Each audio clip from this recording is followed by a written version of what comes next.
Everyone, welcome to the Wednesday class. और आज का हमारा टॉपिक क्वाइट इंटरेस्टिंग है क्योंकि आज हम बात करेंगे कि बिज़नेस कैसे करें। और माइंड यू, ये बिज़नेस किसी और के साथ नहीं है, ये अपने ही माइंड के साथ है। So the topic for today is how to do business with mind. अगर आपको व्यापार करना है माइंड के साथ, कैसे करें।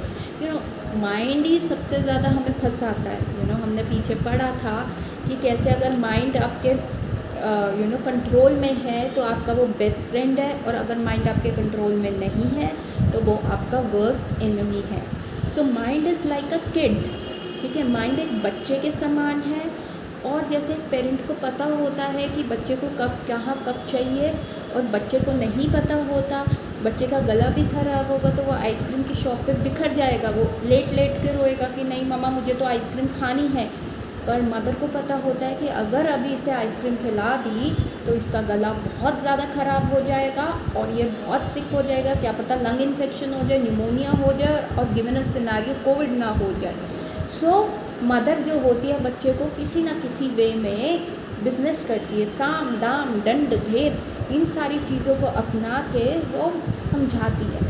तो आज हम यही टेक्निक सीखेंगे, कैसे पहले के ज़माने में लोगों ने किया, कैसे हमारे शास्त्रों में इसका एग्जाम्पल दिया जाता है कि कैसे हम अपने माइंड के साथ बिजनेस कर सकते हैं और माइंड को नियंत्रण में रख सकते हैं, ताकि जो माइंड है वो हमारा बेस्ट फ्रेंड बने। माइंड क्यों ज़रूरी है? भगवान ने ऐसे अननेसेसरी चीज़ बनाई क्यों जो हमें इतना फंसा सकता है, उससे हमें क्या यूज़ होंगे, ये भी आज हम डिस्कस करेंगे कि why do we need mind, ठीक है। सो बिफोर दैट मंगलाचरण। ओम अज्ञानतिमिरान्धस्य ज्ञानञ्जनशलाकया चक्षुरुन्मीलितं येन तस्मै श्री गुरुवे नमः। नमो विष्णुपादाय कृष्णपृष्ठाय भूतले श्रीमते भक्तिवेदान्तस्वामीति नामिने नामस्ते सरस्वते देवे गौरवाणी प्रचारिणी निर्विशेषशून्यवादी पाश्चात्यदेशतारिणी। जय श्री कृष्ण चैतन्य प्रभु नित्यानंदा श्री अद्वैत गदाधर श्रीवास आदि गौर भक्त वृंद की जय। हरे कृष्णा कृष्ण कृष्ण हरे हरे, हरे राम राम राम हरे हरे, हरे कृष्णा कृष्ण कृष्ण हरे हरे, हरे राम राम राम हरे हरे, हरे कृष्णा कृष्ण कृष्ण हरे हरे, हरे राम राम राम हरे हरे। सो हरे कृष्ण एवरीवन। और आज का जो ये हमारा टॉपिक है वो उसके ऊपर प्रकाश कौन सा श्लोक दे रहा है, वो चैप्टर नंबर 2 का श्लोक नंबर 37 है, जो कृष्णा इस टॉपिक पे हमें क्लू देंगे। एज भागवत गीता के पेजेस टर्न होंगे और रेवलेशंस आएंगी और रेवलेशंस आएंगी और चीज़ें पता चलेंगी और ट्रिक्स एंड ट्रेड्स हमें पता चलेंगे कि हम अपनी लाइफ को परफेक्टली कैसे जी सकते हैं। सो पहले हम श्लोक पढ़ेंगे और फिर हम आगे बढ़ेंगे।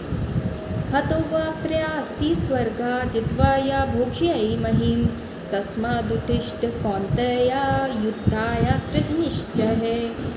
इसका अर्थ है, हे कुंती पुत्र, तुम यदि युद्ध में मारे जाओगे तो स्वर्ग प्राप्त करोगे, या यदि तुम जीत जाओगे तो पृथ्वी का साम्राज्य को भोग करोगे। अतः दृढ़ संकल्प करके खड़े हुए और युद्ध करो। तात्पर्य श्रील प्रभुपाद द्वारा। श्रील प्रभुपाद की जय। यद्यपि अर्जुन के पक्ष में विजय निश्चित है तो भी फिर भी उसे युद्ध करना था, क्योंकि यदि वह युद्ध में मारा भी गया तो वह स्वर्गलोक को जाएगा।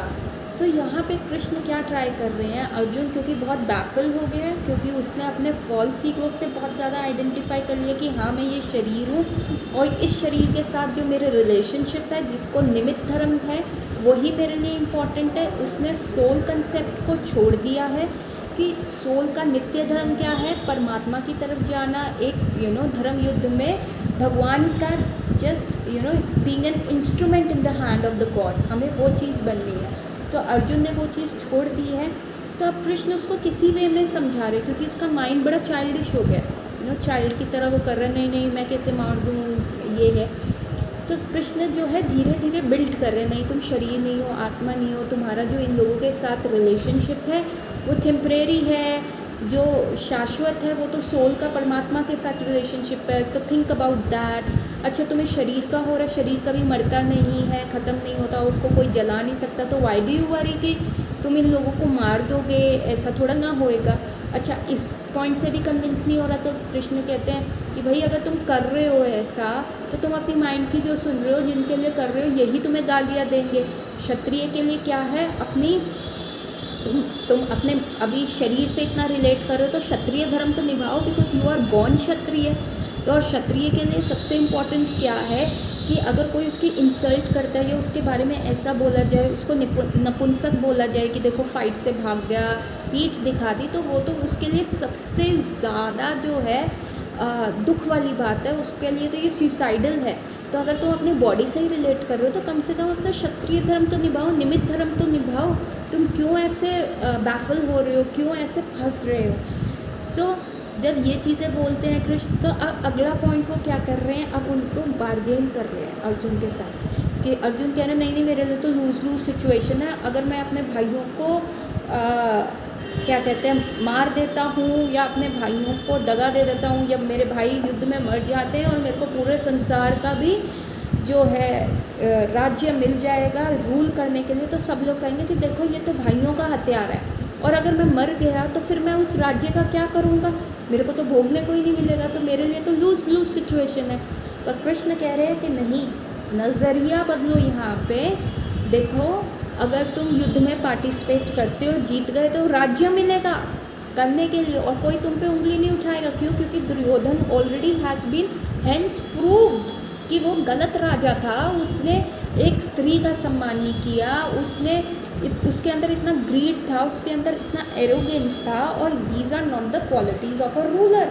जो राज्य करता है उसकी ये क्वालिटीज़ नहीं होती, तो तुम पे कोई नहीं करेगा। और बाय चांस की बात है, अगर तुम हार गए, तुम मर गए युद्ध में, तब भी तुम्हें स्वर्ग मिलेगा, क्योंकि तुम वीरगति को प्राप्त होगे तो तुम स्वर्ग के अधिकारी होगे। तो तुम्हारे लिए this is a win win situation. So देखिए, माइंड जो है हमें बैफल करता है। माइंड को कंट्रोल करना बहुत इंपॉर्टेंट है, नहीं तो माइंड हमेशा हमें इजी वे और रॉन्ग डिसीजंस में लेके जाता है। सो इजी वे जो होता है और जो हमारे कंफर्ट जोन के अंडर होते हैं, वो उस समय तो ऐसा लगता है वाओ इट्स टेस्ट लाइक अमृत, वो अमृत की तरह टेस्ट करते हैं। लेकिन जैसे ही हम उस पाथ में जाते हैं तो हम गिर जाते हैं, हमारा फॉल डाउन आ जाता है, तो वो विष के समान होते हैं। लेकिन जो हमारा इंटेलिजेंस होता है, जो एक एडल्ट ब्रेन होता है, जो मदरली ब्रेन होता है, जो छोटे माइंड को कंट्रोल कर सकते हैं, नहीं ये गलत कर रहे हो, अभी मत करो।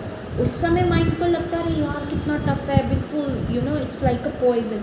लेकिन जब उसके रिजल्ट्स आते हैं, जब उसका रिपरकशंस आते हैं, तब इट टेस्ट लाइक अमृत, तब the way becomes very smooth. जैसे कि हमने पिछले क्लास में ये डिस्कस किया था कि कैसे हमारा माइंड जो होता है मल्टीपल चीज़ों से उसमें you know it is impressionable, मतलब वो मल्टीपल चीज़ें उसके ऊपर छाप छोड़ जाती हैं और फिर वो वैसे ही करने लगता है। जैसे अगर आज आप रजनीकांत की मूवी देखोगे तो आप तो अपने आप को डिशुम और ये ऐसे टोपी, हैंकी को घुमाना, चश्मे को घुमाना, पूरा टाइम आप वही करते रहोगे। सो क्या हुआ, माइंड ने वो एक इम्प्रेशन ले लिया। और यदि आज आप बहुत डांस का मूवी देखोगे, यू कैन डांस, या ABCD टाइप्स ऑफ मूवीज़, या जिसमें बहुत डिस्क डांस है और बहुत ज़्यादा ब्रेक डांस है, वो आप पूरा टाइम वही स्टेप्स करते रहोगे कि ऐसा करो वैसे करो। यदि आप क्रिकेट मैच देख रहे हो और आप उससे इतना मतलब आपके ऊपर छाप छोड़ गई है, तो आप बस बॉलिंग का एक्शन करते रहोगे, आप ऐसे करते रहोगे, खड़े खड़े आप हिलते रहोगे। So what is this is mind, ठीक है। वो छाप ले लेता है, और वो छाप लेने के लिए वो ये नहीं सोचता कि ये इन पर्टिकुलर आपके लिए अच्छा है कि नहीं। अगर आपकी बॉडी फ्लेक्सिबल नहीं है और आप ऐसे ऐसे डांस कर रहे हो तो आपकी कोई हड्डी टूट जाएगी। आप इतने स्पोर्टी नहीं हो, लेकिन आप एथलेटिक शो देख के आप लोग को लगता है कि भैया बिना प्रैक्टिस में 10 किलोमीटर रन कर लूँगा, तो भैया आपके घुटने चले जाएंगे। सो माइंड क्या करता है, इम्प्रेशन ले लेते हैं और उसको लगता है ये चीज़ उसके लिए अच्छी है और इससे उसको मान मिलेगा, प्रतिष्ठा मिलेगी, और वो आपको उसी रास्ते पे लेके जाता है। जैसे हमने पहले केसेस डिस्कस किए कि माइंड बोलता है भैया पावरफुल बनना है तो पावर दिखाने के लिए वकील बन जाओ, पर ये मत करो कि क्या सीख रहे हो, उससे आप क्या भला कर सकते हो लोगों का, नहीं पावर चाहिए। तो उसके पीछे और डिसीज़ आ गया। माइंड कह रहा है नहीं मुझे दिखाना है भैया, मैं तो डॉक्टर बनूंगा। भैया तुम डॉक्टर बन रहे हो एक नेम सेक के लिए नहीं, तुम्हें मरीज़ों को भी ठीक करना है, तो उसके लिए तुम्हें स्किल्स चाहिए, नॉलेज चाहिए। पर माइंड कह रहा है नहीं भैया सफ़ेद कोट पहन लिया, काम ख़त्म, बस बात ख़त्म। सो उसमें फ्रस्ट्रेशन आएगा। सो ये चीज़ें हमने लास्ट क्लास में डिस्कस करी। अब जब माइंड इतना ज़्यादा गेम खेलता है हमारे साथ, माइंड सिर्फ ऐसी चीज़ों के लिए जाता है जो हमें बहुत इन्जॉयमेंट तो लगती है उस समय, लेकिन बाद में हमारे लिए हानिकारक है, तो भगवान ने ये माइंड क्यों दिया? क्यों? क्योंकि माइंड में जो है मल्टीपल इमोशंस हैं।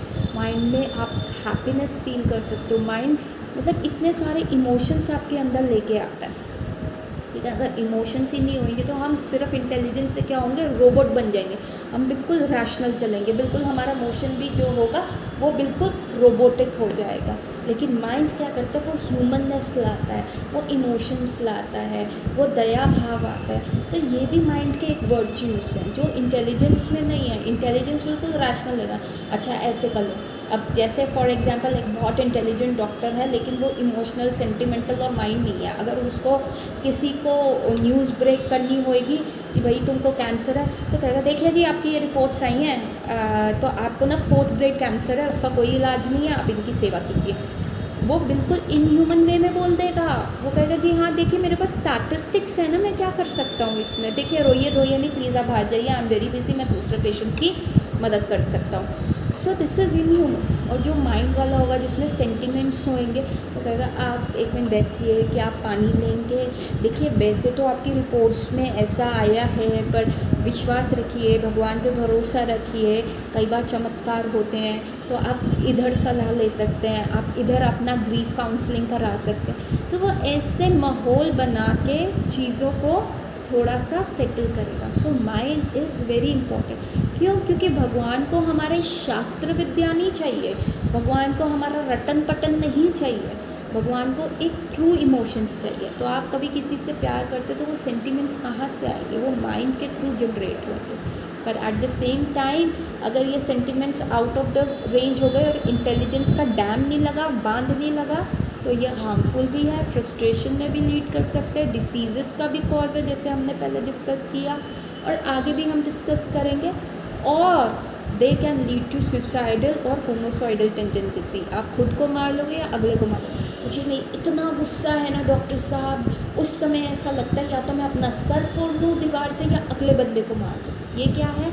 माइंड के इमोशन को आपने डैम नहीं किया और इमोशंस जो हैं बाहर चले गए। अब माइंड इज़ लाइक अ बच्चा, और बच्चे को कंट्रोल करती है मदर उसको साम दाम दंड भेद से कंट्रोल करती है। उसी प्रकार से हमें अपने माइंड को कंट्रोल करना है, उसकी जानना है कि भैया ये तुम कार्य कर रहे हो तो किस लिए कर रहे हो, मान प्रतिष्ठा के लिए कर रहे हो या actually you are learning something out of it. क्या ये लॉन्ग रन में आपको फ़ायदेमंद है कि नहीं, क्या ये लंबी रेस आपको जिताने में मदद करेगा कि नहीं। तो ये सारे प्रोज एंड कॉन्स हमें देखने हैं। तो अब हम डिस्कस करेंगे स्टोरीज़। अब जो है सिर्फ स्टोरी सेशन रहेगा। सो हम कर रहे हैं अब माइंड को कंट्रोल करने के 4 तरीके जो चाणक्य नीति में दिए हुए, साम दाम दंड और भेद। तो आज हम करेंगे साम की स्टोरी, मतलब चारों की करेंगे। अभी हम स्टार्ट कर रहे हैं साम की स्टोरी से। तो साम का मतलब क्या होता है? माइंड को कहना हाँ हाँ कर रहे हैं, ठीक है, अभी 2 मिनट दो ना, अभी कर रहे हैं, अभी हम दूसरा काम कर रहे हैं। माइंड कह रहा नहीं टीवी देखना है, टीवी देखना है। तो आप जो इंटेलिजेंस है वो कहते हैं हाँ हाँ हम देखेंगे, पर पहले ये होमवर्क तो कर लें, नहीं तो कल मैम मारेंगी डांटेंगी बाहर होगी। तो 5 मिनट में क्या जा रहा है यार, 5 मिनट बाद देख लेंगे। जब हम कोई अच्छा कार्य मुहूर्त निकाल के करते हैं तो हमें कोई भी कार्य जो है, इवन माइंड की कोई भी विश या डिमांड को पूरे करने के लिए भी माइंड को समझाना चाहिए, हाँ हाँ करेंगे, मुहूर्त निकाल रहे हैं, जस्ट वेट करो, करते हैं। आप कोई भी शुभ कार्य करते हो, गृह प्रवेश पंडित से जाके, या शादी विवाह के जो संस्कार होते हैं, या कोई भी हवन होता है, शांति पाठ होता है, कुछ भी आप ऑस्पिशियस काम करते हो तो आप उसके लिए मुहूर्त निकालते हो, हाँ देखते हो। तो उसी प्रकार आपने माइंड को बताना है कि हाँ हम ये कार्य करेंगे, लेकिन अभी कुछ समय बाद, अभी इसका मुहूर्त नहीं आया। सो ये कैसे सोचें, ये कैसे देखा जाए तो हरिदास ठाकुर जो थे उनको गौड़ीय परंपरा में नामाचार्य कहते हैं। वो 192 राउंड्स हरि नाम के रोज करते थे, हरे कृष्ण महामंत्र के, हरे कृष्ण कृष्ण कृष्ण हरे हरे, हरे राम राम राम हरे हरे। तो ऐसे 3 लाख नेम वो हर रोज जपते थे। तो एक बार क्या हुआ वहाँ, क्योंकि हरिदास ठाकुर वॉज बॉर्न मुस्लिम, तो बहुत मोहम्मदन लोग थे कि तुम अपने अल्लाह का नाम क्यों नहीं जपते, तुम कृष्ण का नाम क्यों जपते हो। तो हरिदास ठाकुर साहब कि कृष्ण का नाम मेरी जीभ पे चिपक गया है, मैं जानबूझ के नहीं कर रहा, तो अब मैं कुछ कर ही नहीं सकता, वो छोड़ ही नहीं रहा, तो मैं कैसे करूँ। सो हरिदास ठाकुर से वो मुसलमानों ने जल के ना क्या किया, एक वैश्या को अपॉइंट किया, बड़ी सुंदर वैश्या, इतनी सुंदर, और उसने कहा कि इस हरिदास ठाकुर के इस वैश्या को पैसे दिए और कहा कि तुम ना जाओ इस हरिदास ठाकुर का ना धर्म नष्ट कर दो, तो हम जैसे ही ये तुम्हारे साथ संभोग करने लगेगा हम सब आ जाएंगे और कहेंगे कि देखो ये कितना डुप्लिसिट है, ये कितना हिपोक्रेट है, यहाँ पे भगवान का नाम ले रहे हो और कर्मा देखो, और तुम जाके उसको फंसाना। तो वैश्या मान गई, कहती है हाँ मेरे रूप रंग से तो कोई भी जो है बचेगा नहीं।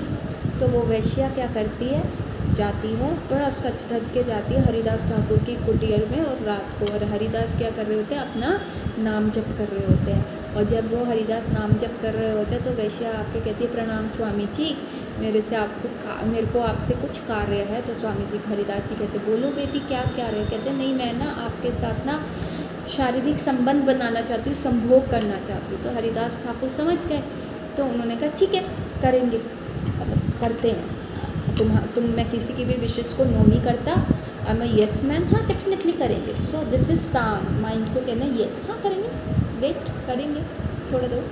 तो हरिदास ठाकुर ने कहा देखो मेरा ना नियम है 192 राउंड्स का, अभी मेरे ना आज नियम पूरा नहीं हुआ, मेरे को अपनी चांटिंग कंप्लीट करने दो और उसके बाद करेंगे डेफिनेटली, एक बार मैं अपना नियम पूरा कर लूँ मैं करूँगा। तो उन्होंने वैश्या को मना नहीं किया, और वैश्या वहाँ बैठ गई और वो हरिदास ठाकुर के नाम से मुख से नाम सुनती रही। हरिदास ठाकुर गा रहे हरे कृष्ण कृष्ण कृष्ण हरे हरे, हरे राम राम राम हरे, हरे कृष्ण कृष्ण कृष्ण हरे हरे, हरे राम राम राम हरे।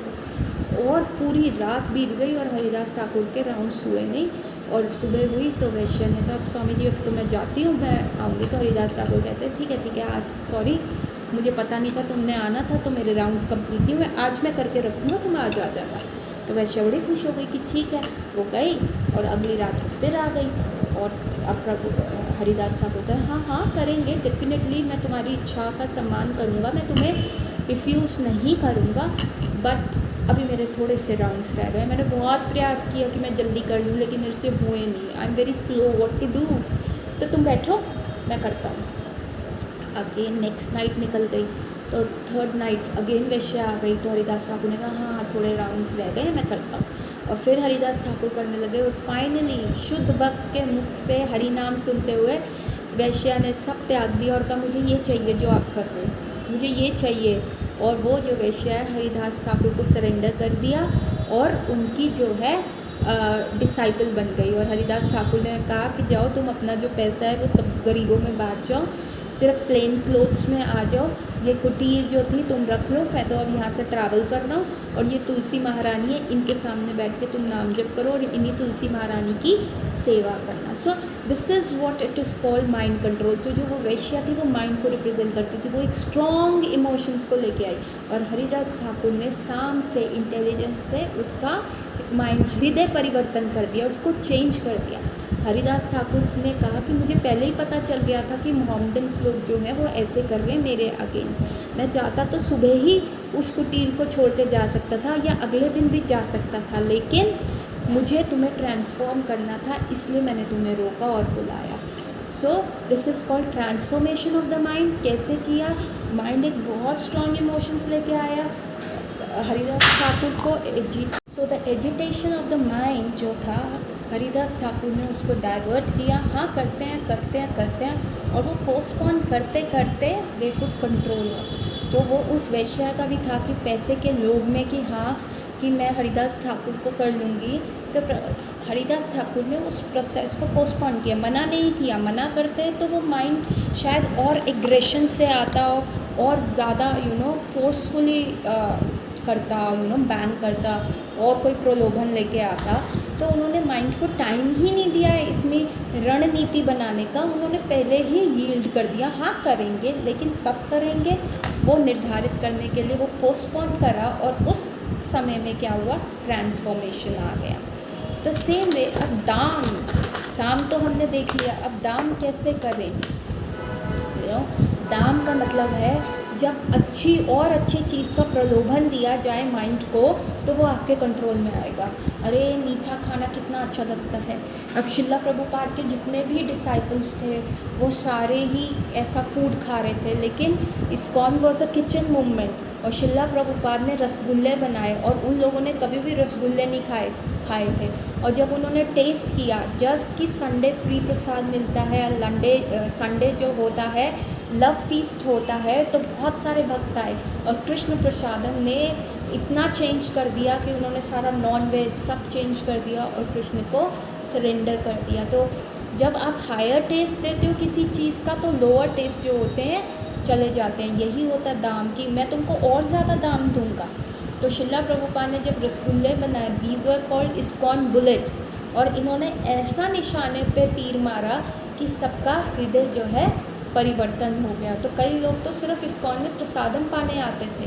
बहुत सारे जो भक्त जुड़े हैं, जब उनसे पूछा गया how did you came to Krishna consciousness, आप कृष्ण भावामृत से कैसे जुड़े, तो उन्होंने कहा हम तो जी ऐसा हमारा कोई था ही नहीं, हम तो जस्ट फ्री खाना मिल रहा था, हमारे को लगता कि हम डिफरेंट कुजीन ट्राई करें, एक टेस्ट करें, पर वो खाना इतना टेस्टी लगता गया कि हम हर संडे आते गए और फिर पता नहीं कैसे हम कृष्ण के प्रति अट्रैक्ट हो गए कि हमने अपनी एंटायर लाइफ कृष्ण को सरेंडर कर दी। सो ऐसी ही एक कहानी, ये तो भैया बहुत प्रैक्टिकल एग्जाम्पल है और कुछ ज़्यादा साल पुराना नहीं, 50-60 साल पुराना ही एग्जाम्पल है कि कैसे आप हायर टेस्ट कल्टिवेट करते हो तो लोअर टेस्ट अपने आप ही चले जाते हैं। सो एक बार क्या हुआ, रामानुजाचार्य थे, वो जा रहे थे और सब लोग ना उनका जैसे ही रामानुजाचार्य चलते थे तो बाकी सारे जो भक्त होते थे, जो भी लोकल्स होते थे, वो रेवरेंस में होते थे, वेनरेशन में होते थे, वो झुक जाते थे क्योंकि वो बहुत उत्तम कोटि के गुरु थे और उनके बारे में सबने इतना सुना हुआ होता था। तो एक अंदर से ही आदर भाव आता था, साधु की सेवा करना, साधु को प्रणाम करना, यह हमारी संस्कृति में था। तो सारे लोकल्स जो होते थे हमेशा झुक जाते थे। सो एक बार क्या हुआ, रामानुजाचार्य ने देखा कि सारे तो झुक रहे हैं, परंतु क्या है, एक जो बंदा है वो आ रहा है पर वो झुका नहीं, और तो चलो ठीक है नहीं किया साधु को, परंतु उल्टा चल के आ रहा है। ठीक है, रामानुजाचार्य इधर से जा रहा है और वो वहाँ से उल्टा चल के आ रहा है, मतलब आंखें उसकी रामानुजाचार्य के प्रति नहीं है, वो उल्टा चल रहा है। तो रामानुजाचार्य ने अपने शिष्य से पूछा ये उल्टा क्यों चल रहा है। तो रामानुजाचार्य के शिष्य ने कहा अरे प्रभु जी इनका छोड़ दो महाराज, ये तो ऐसे ही है, ये तो बहुत लंपट लड़का है, इसने अभी इसकी शादी हुई है, इसकी ये 2 खूबसूरत बीवियां हैं, देखो कैसे उनकी गुलामी कर रहा है, छतरी लेके जा रहा है, इसको कुछ नहीं, इसको कुछ होश ही नहीं है, बस ये इतना ज़्यादा लस्टफुल हो चुका है, बस उन्हीं की देखो छतरी लेके उल्टा चलता हुआ आ रहा है। तो रामानुजाचार्य ने कहा कि उसको बुलाओ। तो उनके शिष्य ने कहा महाराज छोड़ दो, ये तो बहुत ही कामी पुरुष है, इसको तो हम कुछ भी समझा लें, ये बिल्कुल मक्खन की तरह ये फिसल जाएगा इसके ऊपर से, तो इसको समझाने का कोई लाभ नहीं है। तो रामानुजाचार्य ने कहा नहीं नहीं कोई बात नहीं, तुम उसको लेके आओ, मैं देखता हूँ। तो वो व्यक्ति को बुलाया गया और उसने रामानुजाचार्य ने पूछा भाई तुम ऐसे क्यों चल रहे हो।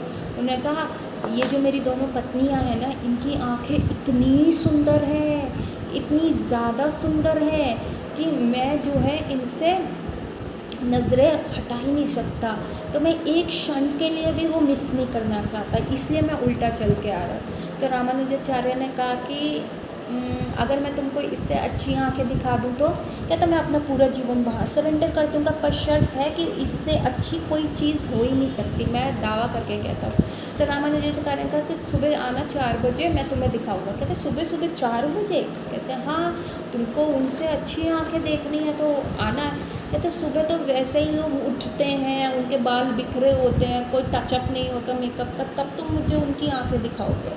कहते हाँ आओ मैं दिखा दूँगा। तो व्यक्ति कहते ठीक है, सुबह आने में, एक दिन आने में क्या होता है, ये महाराज भी हार जाएंगे। तो सुबह रामानुजाचार्य बहुत प्रार्थना करते हैं अपने बालाजी भगवान से प्रार्थना करते हैं और सुबह सुबह 4 बजे उन व्यक्ति के हाथ पकड़ के रामानुजाचार्य लेके जाते हैं और भगवान के जैसे ही द्वार खुलते हैं मंगला आरती के लिए, तो कहते हैं देखो इनकी आंखें। और जैसे ही जैसे ही वो व्यक्ति भगवान की आंखें देखता है तो वो रो पड़ता है आंसू आने लगते हैं। वो कहते हैं इससे सुंदर चीज़ मैंने कभी नहीं देखी, ये कितनी खूबसूरत है, मैं वर्ड्स में नहीं बयान कर सकता हूँ। और उनका हार्ट ट्रांसफॉर्मेशन आ जाता है। सो वो हायर टेस्ट जब मिला ना तो लोअर टेस्ट चला गया, और वो फिर रामानुजाचार्य के डिसाइपल बनते हैं, बहुत फेमस डिसाइपल बनते हैं। और वो जो है बालाजी को बहुत अच्छे से सर्व करते हैं। तो आप यहाँ देखिए कि कैसे जब हायर टेस्ट आता है, और हायर टेस्ट कौन लाता है, जब हम अच्छा एसोसिएशन रखें। अगर हम माइंड को कहें कि हाँ तूने डांस ही करना है तो डिस्क में मत चल, मंदिर जाते कीर्तन में डांस करेंगे डिवोटी एसोसिएशन के साथ। अरे तूने अच्छा खाना ही है ना, गोलगप्पे खाने, तो क्यों ना गोलगप्पे का ऐसा बनाए, घर बनाते प्रसाद, भगवान को भोग लगाते, फिर प्रसाद पाते हैं, तो क्या हो गया, हायर टेस्ट मिलेगा। तो दिस इज़ कॉल्ड ट्रांसफॉर्मेशन। ठीक है, तो जब आप एक चीज़ को चेंज करते हो, एक जब आपने सिर्फ लोअर टेस्ट देखा है, जब आप कुछ हायर एक्सपीरियंस ही नहीं करोगे तो आप लोअर चीज़ों में ही फंसे रहोगे। तो दिस इज़ ऑल्सो वे जब माइंड को बताया जाए, तेरे को खाने का शौक़ है, चलो कृष्ण प्रसाद हम खाएंगे, उसका सुना है टेस्ट अच्छा है, चेंज हो गया। और धीरे धीरे जो कृष्ण का मैजिक जो है वो वर्क करता ही है। सो उसी प्रकार यदि माइंड आपको कह रहा है कि नहीं तो अभी टीवी देख लेते हैं, कर लें, अरे भाई कल एग्ज़ाम है, एग्ज़ाम अच्छा होगा, अच्छी जॉब मिलेगी, अच्छी हायर पोस्ट पे जाएंगे, अच्छा पैकेज आएगा, अच्छा घूमेंगे फिरेंगे, तब करेंगे ना। तो ऐसे ही जब हायर टेस्ट आप एक्सपीरियंस करते हो तो लोअर टेस्ट चला जाता है। सो उसी तरह अब हमने कर लिया साम कर लिया, अब हमने दाम कर लिया, अब हम कर रहे हैं दंड। अब माइंड को क्या होता है, रघुनाथ दास गोस्वामी की मना शिक्षा में लिखा है कि ये माइंड है, ये मान के पीछे, प्रतिष्ठा के पीछे, पैसे के पीछे लोभी होता है। तो क्या करो, झाड़ू पकड़ के रोज़ माइंड को 100 बार मारो, रोज़ मारो उसको, चप्पल पकड़ के उसको मारो कि कहीं तू जो मेरे को जहाँ लेके जा रहा है वो वैसा है कि जैसे कि शुक्र का जो स्टूल, आप डोंकी के यूरिन में नहा रहे हो, आप डोंकी के स्टूल में नहा रहे हो, तो तुम जो है मेरे को उस जगह लेके जा रहे हो, मुझे ये नहीं चाहिए, मेरा एक हायर गोल है। तो एक कहानी आती है दंड की, कैसे माइंड को दंड दे के भी हम सिखा सकते हैं।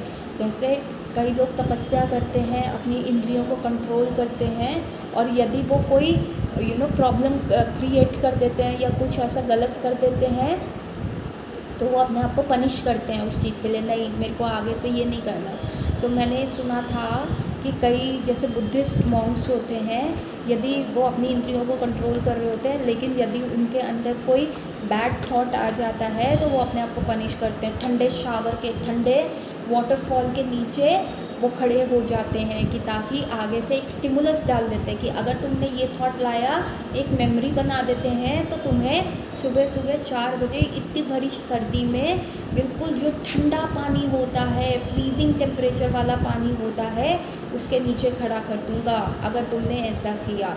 सो वो बॉडी के साथ, क्योंकि माइंड कैसे अपने आप को प्रेजेंट करता है, इंद्रियों के थ्रू प्रेजेंट करता है अपनी डिफरेंट इंद्रियों को। माइंड के पास क्या व्हीकल है, ठीक है, उसके पास आइज़ हैं तो वो कुछ भी देख सकता है, पोर्नोग्राफी भी देख सकता है, कल एग्ज़ाम है तो टीवी में लगा रहेगा, कोई सीरियल देखता रहेगा, कोई गेम खेलता रहेगा। उसके पास स्किन है, उसके पास नोज़ है, उसके पास टंग है, उसके पास ईयर्स है। तो ऐसी ही इंद्रियों से जो है माइंड अपना संचालन करता है। लेकिन यदि आप इन इंद्रियों को पनिश करते हो तो माइंड में एक मेमोरी आ जाती है कि नहीं, अगर मैंने ऐसे किया तो वैसे करेंगे। जैसे एक बच्चे को जब डांट पड़ती है, बच्चे को थप्पड़ लगाया जाता है या कुछ भी ऐसा किया जाता है, तो बच्चे के मन में भी वो भय हो जाता है कि अगर मैं ऐसा करूँगा, अगर मैं झूठ बोलूँगा और पकड़ा गया तो मेरी मम्मी मुझे थप्पड़ लगाएगी। सो ये होता है कि इंद्रियाँ कंट्रोल करने का।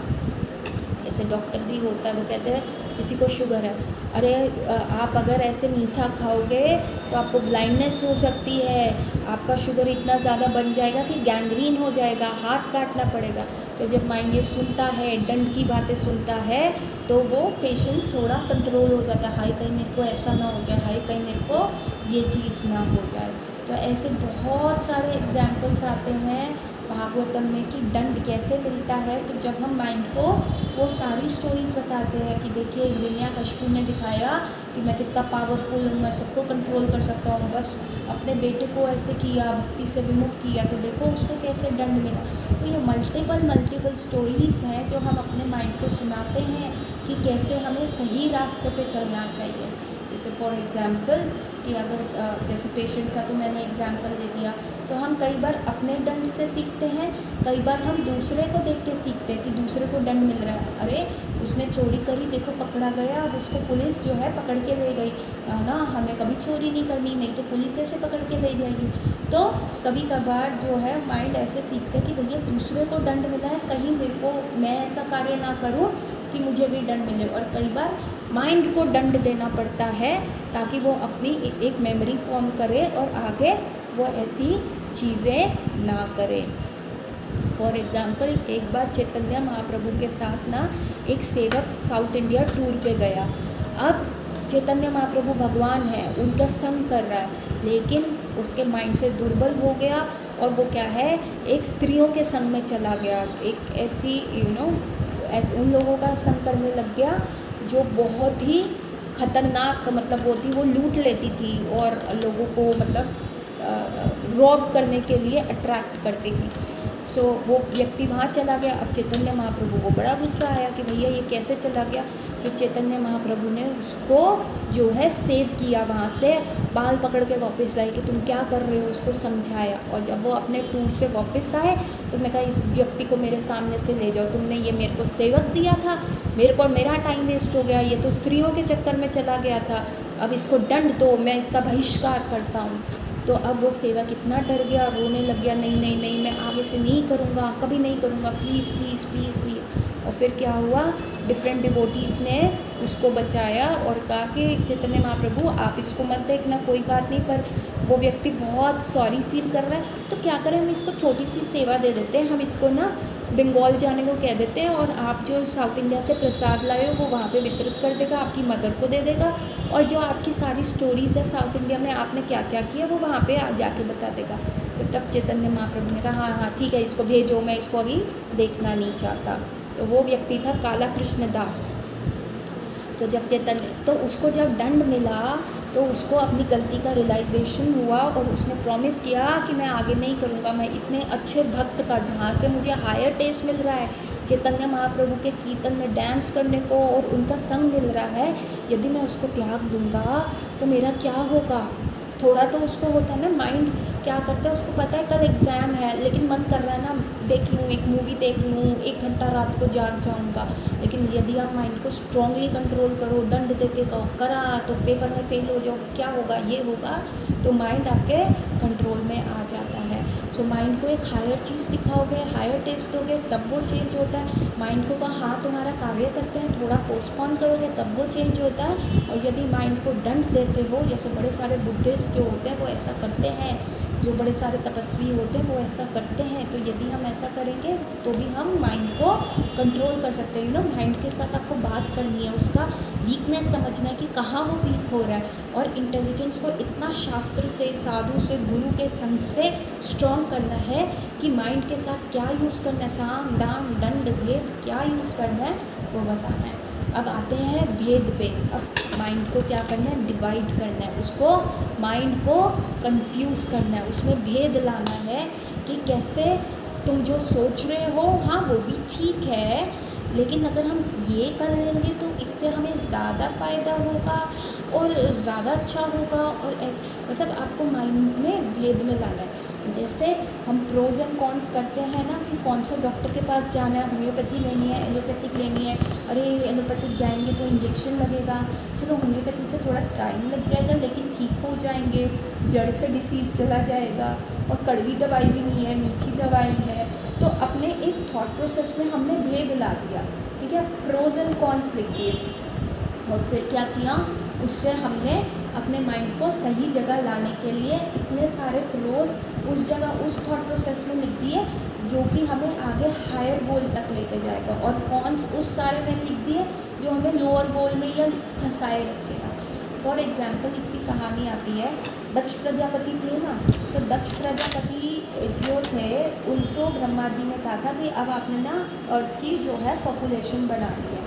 तो दक्ष प्रजापति ने 100 पुत्रों को जन्म दिया, और क्योंकि उस समय सनातन पुत्र होने चाहिए थे, मतलब अच्छे माइंड वाले थे, अच्छी पॉपुलेशन के लिए, तो सबको जो था ब्रह्मचार्य को मेंटेन करना होता था, भगवान का भजन करना होता था, भगवान से वरदान लेना होता था कि हमें ऐसे अच्छे पुत्र मिले, और उसके बाद जो है संतान की उत्पत्ति करनी होती है।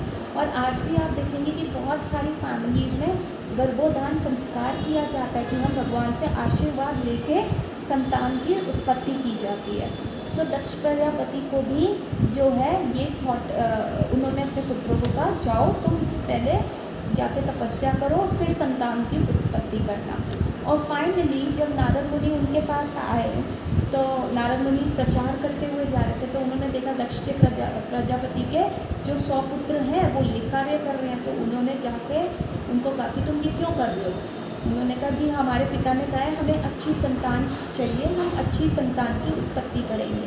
तो उन्होंने कहा फिर संतान की उत्पत्ति करके क्या होगा, क्योंकि अच्छी संतान होगी तो हमारा जो वंश है वो अच्छे से जाएगा, हमारे कुल का गौरव बढ़ाएगा। उन्होंने कहा फिर तुमको क्या फ़ायदा। जी हमको ये फ़ायदा है कि हम जब मर जाएंगे, जब हम पितृलोक में होंगे, तो वो संतान हमारा पिंडदान करेंगे, हर्क करेंगे, और हमें धीरे धीरे स्वर्ग की प्राप्ति होएगी। तो नारद मुनि ने कहा तुम इतना टेढ़ा रास्ता क्यों ले रहे हो, तुम सीधा ही भगवान की भक्ति कर रहे हो, तो सीधा संतान उत्पत्ति के लिए ना करके सीधा ही अपनी प्रोग्रेस के लिए करना। तो उन्होंने क्या किया, तो कन्फ्लिक्टिंग थॉट्स ला गए, तुम इतना ऐसे क्यों कान पकड़ रहे हो, टेढ़े होकर क्यों कान पकड़ रहे हो, सीधा पकड़ लो। उन लोगों ने कहा हाँ, जब ये हम सारा तामझाम इसलिए कर रहे हैं ताकि हम स्वर्ग जा सके, ताकि हम भगवान के धाम जा सके, हम इस जरा मृत्यु जन्म में फंसे ही ना, जन्म मृत्यु जरा व्याधि के चक्कर में फंसे ही ना, तो हम इतना टेढ़ा काम क्यों कर रहे हैं, हम सीधा ही भगवान की भक्ति करते और सीधा भगवत धाम चले जाते हैं, हम इतना सारा क्यों कर रहे हैं। तो उन्होंने क्या किया, भेद कर दिया कि ये देखो ये थॉट जो है तुम जाना तो ये चाह रहे हो, this is a easy way, ठीक है, तुम अपने फादर की क्यों सुन रहे हो, देखो वो तो फंसे हुए, वो तुम पे डिपेंडेंट है, तुम क्यों डिपेंडेंट होना चाहते हो, तुम इंडिविजुअल हो, तुम इंडिपेंडेंट हो सकते हो, तो तुम ये करो। सो उनके जो दक्ष प्रजापति के 100 पुत्र थे वो फिर भगवत धाम चले गए, इतने अच्छे से उन्होंने तपस्या करी।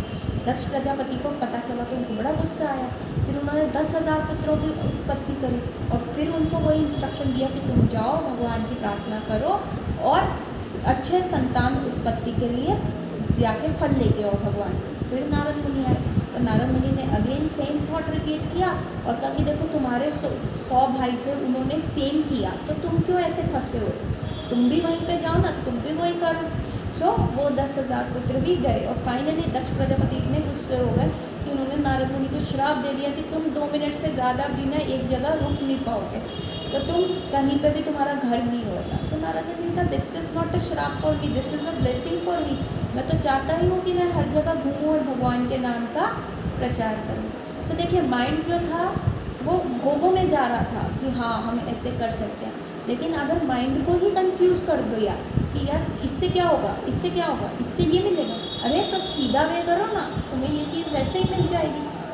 तो माइंड जो है वो कंफ्यूज हो जाता है, और फिर जब आप माइंड में भेद डालते हो तब इंटेलिजेंस का काम आता है, और तब वो माइंड को सही रास्ता दिखाता है। जैसे फॉर एग्जांपल अगर आपको ड्रग्स लेने में इतना कई लोगों को होता है वो ड्रग्स नहीं छोड़ पाते, तो काउंसलिंग में क्या कहते हैं, इससे क्या होगा, अच्छा इससे तुम्हारा, पहले उसके प्रोज एंड कॉन्स बताएंगे, फिर उसको कंफ्यूज करेंगे, अरे तुम ये करोगे तुम्हारा लिवर ख़राब हो जाएगा, तुम्हारा किडनी डैमेज हो जाएगा, ये चीज़ हो जाएगा, पहले उसको दंड के बारे में बताएंगे, फिर कहेंगे अच्छा तुम ले रहे हो तो तुम्हारा कहीं इंटेलिजेंस कन्फ्लिक्ट हो जाता है, तुम्हारे में दिक्कत आ जाएगी, या तुम अच्छे से कार्य नहीं कर पाओगे, या कुछ भी ऐसे करके उसको कंफ्यूज किया जाता है। और once the confusion sets in, mind को ये लगता है मैं जो ये कर रहा हूँ वो सही है या गलत है, सही भी है या गलत भी है। जब माइंड में वो डुअलिटी आती है तब इंटेलिजेंस अंदर आके अपना कार्ड प्ले करती है और चीज़ें ठीक कर देती है। सो आप देखिए कि कितना सही तरीका है माइंड को कंट्रोल करने का, साम दाम दंड भेद, इसकी फर्दर डिटेल्स आई होंगी। अगर आज की क्लास नहीं समझ I don't worry, it's just a blueprint है, क्योंकि पिक्चर अभी पूरी बाकी है। अभी तो ये chapter 2 is the summary of Bhagavad Gita, कि हमारे में क्या डायग्नोसिस है, क्या गलत हम कर रहे हैं, और how to rectify it, how to medicate it, और क्या क्या तरीके हैं। सो जो ट्रेड्स के सीक्रेट्स हैं वो कृष्णा हमसे बहुत जल्दी आगे शेयर करेंगे। सो साम दाम दंड भेद what ever works for you, अपने माइंड को कंट्रोल करो फॉर अ हायर प्रोग्रेस। नहीं करोगे तो पिछली क्लास में हमने डिस्कस किया था कि क्या क्या डिसीज़ आ सकते हैं, क्या क्या फ्रस्ट्रेशन आ सकता है, क्या क्या प्रॉब्लम्स में हम फंस सकते हैं। सोचने के लिए तो हम इजी वे ले रहे हैं, लेकिन ये वे हमें घुमा के एक ऐसी मेज़ में डाल देगा जहाँ से निकलने का कोई रास्ता नहीं होगा। So with this I will end my class Hari नाम बोल के, and we will be next Wednesday. Hare Krishna Krishna Krishna Hare Hare, Hare Ram Ram Ram Hare Hare, Hare Krishna Krishna Krishna Hare Hare, Hare Ram Ram Ram Hare Hare, Hare Krishna Krishna Krishna Hare Hare, Hare Ram Ram Ram Hare Hare. Hare Krishna everyone, we will meet next Wednesday. Hari बोल।